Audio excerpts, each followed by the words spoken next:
welcome to Murphy's Garden, and you join us. Actually, Murphy's not with us, but I am here with my lovely family, and we're here in Northern Ireland, in County Fermangh, the beautiful lakelands of County Fermangh. We're having a lovely time. It's finally stopped raining. We have had a lot of rain, but it's stopped raining and there's nowhere more beautiful, so we'll try and take you around and show you some of the sights. We're staying at Belle Isle on Lough Erne, and this area is absolutely spectacular, beautiful scenery. So we're only here for a week, so we'll be staying quite local and just visiting places surrounding us. There's 3 National Trust properties that we will pay a visit to, and just really enjoying this beautiful area. You join us here at Florence Court, which is a lovely National Trust property in County Fermanagh. It's a beautiful walled garden, and lots of fabulous vegetables which we'll enjoy looking at. Lots of dog walkers around us, and you can just see in the background they're doing some restoration work. They're putting in some greenhouses, and so we're just going to have a little look around.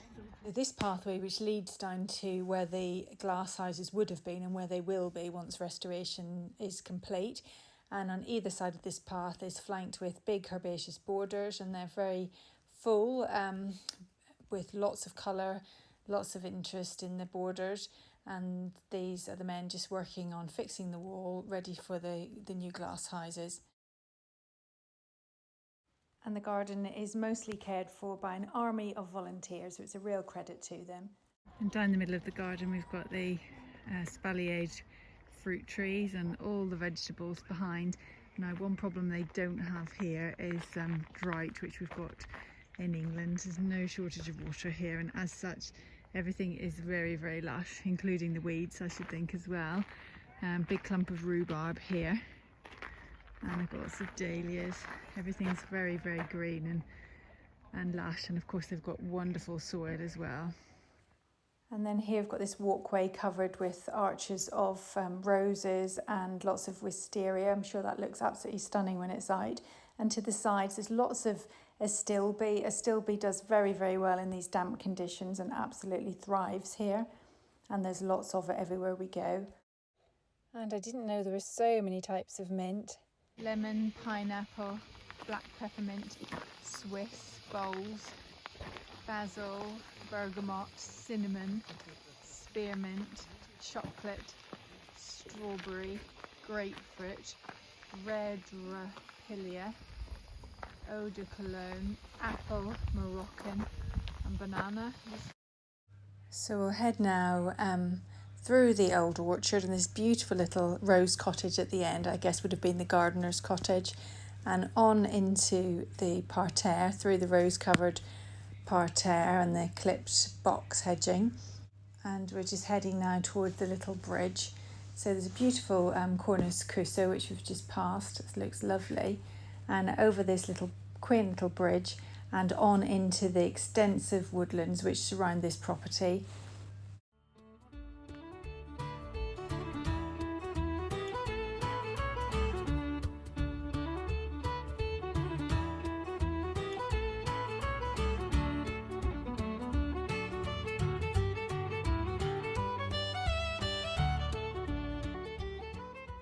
And here we just catch a glimpse of the Palladian mansion, which lies at the heart of these spectacular gardens and has splendid views.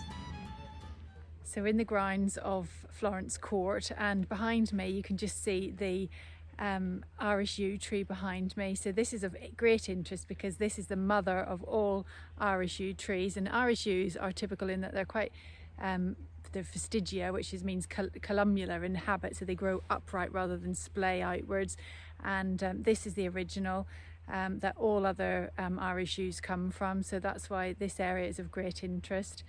So as I say, the Irish yew tree differs from the common English yew, Taxus bagata, in that it has these upright branches, and a chap called George Willis, very near here, noticed these small little saplings which seemed to display this characteristic in that they were very upright. He gave one to the Earl of Enniskillen, who planted it here on his grounds. The other one that he planted in his own garden, I think, died, but this one survived, and this is the original Irish yew tree. So this was about 1740 to 1760, and cuttings were then taken from this tree and propagated from about 1780, though it was not widely available until 1820.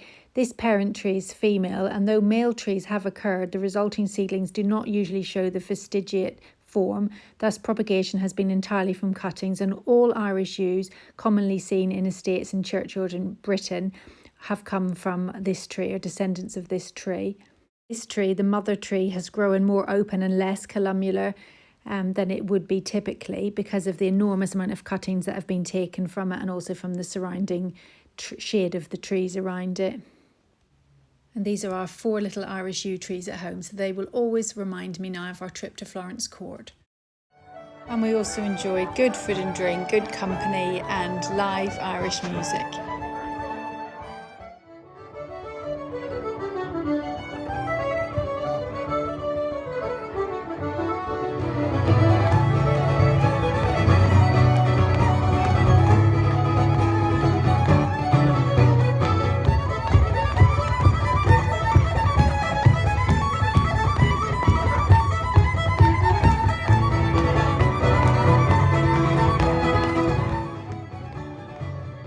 Another very impressive National Trust property, this one called Castle Cool, and this is a large mansion house set in beautiful parklands, but no formal garden to speak of, but lots to see, but it was a little bit of a wet day when we visited. And another place we visited was the American Folk Museum, and this tells the plight of the Irish migrants that left Ireland to head to American shores to start a new life, and this was a really interesting day out. We're now at another National Trust property. This is Crom, and we're on the Crom estate, and we're enjoying a lovely boat trip on Loch Earn. So it's a beautiful day, perfect weather conditions, and stunning scenery.